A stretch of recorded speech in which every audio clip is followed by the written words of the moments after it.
8:52 here, Big 550 KTRS. It was back in 2012 in February in Stamford, Connecticut, when Trayvon Martin, a 17-year-old boy, went to the store to get a soda in a gated community where he was hanging out with his dad.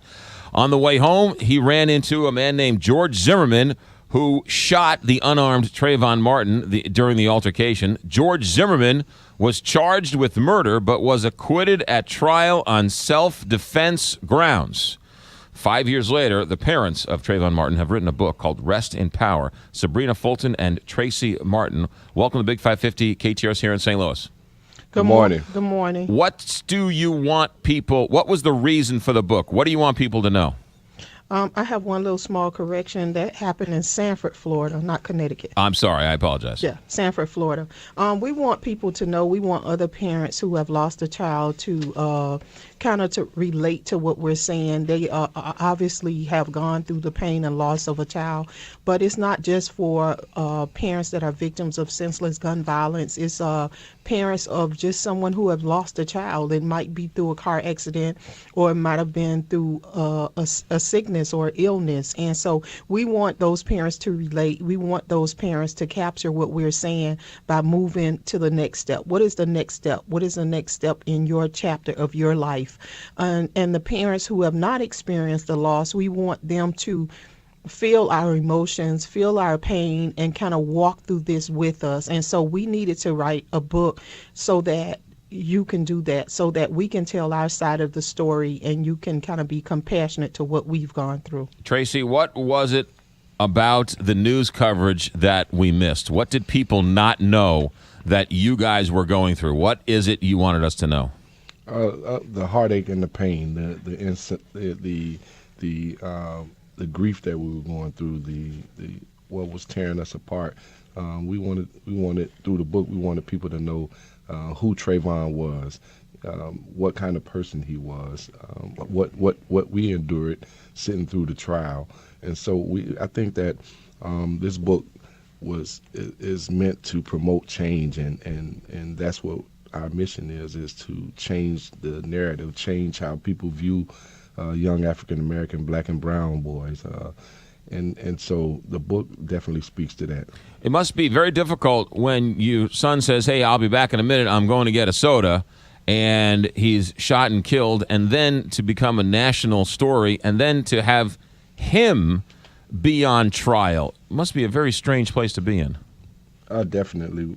We never imagined in our wildest dreams that we were going to go into the courtroom and facing the killer of our son, only to have our son put on trial as the perpetrator and not the victim. But all too often here in this country, we have the mentality to blame the victim, and somehow people feel like that justifies why Trayvon was killed. We have to stick to what the facts were. Trayvon was unarmed. Trayvon was minding his own business. He wasn't committing a crime. And even if he was committing a crime, they have law enforcement to handle that, not a neighborhood crime watch. You don't have Ferguson without having what happened to your son. As you watch Ferguson, as you watch Baltimore, different circumstances, not necessarily cut and dry. I don't know if we know everything about everything, but you don't have the unrest over the last 5 years without what happened to your son. When you see other outbreaks like a Baltimore or here in Ferguson, what goes through your mind? I think that for the most part in our communities, we've come to a point that enough is enough. It's enough shooting and killing unarmed teenagers or unarmed African American men and women, and nothing's being done about it. We're given the task of burying our loved ones while the killers of our children, the killers of our family members, go home and there's life as usual for them. It's time that our vision is that other people see the humane side of us and have compassion for us and understand that we are human beings. And I think that's what's getting lost in all of this, that it's shoot another unarmed African American man or woman, and it's business as usual.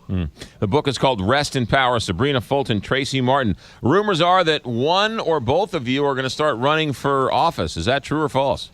Well, that was a question that was asked a few days ago, and we responded to it. And I think what we've said is that we are exploring that position. We are exploring, just possibly making change in our community and in Florida and in the country. But we are just looking at it. It's nothing that is set in stone. We have not submitted any paperwork or anything like that. We're just looking at the position and seeing how that position can elevate our fight and what we're doing for us and so many other families. Sabrina Fulton, Tracy Martin. The book is Rest in Power. Good luck with the book. Thanks for joining us.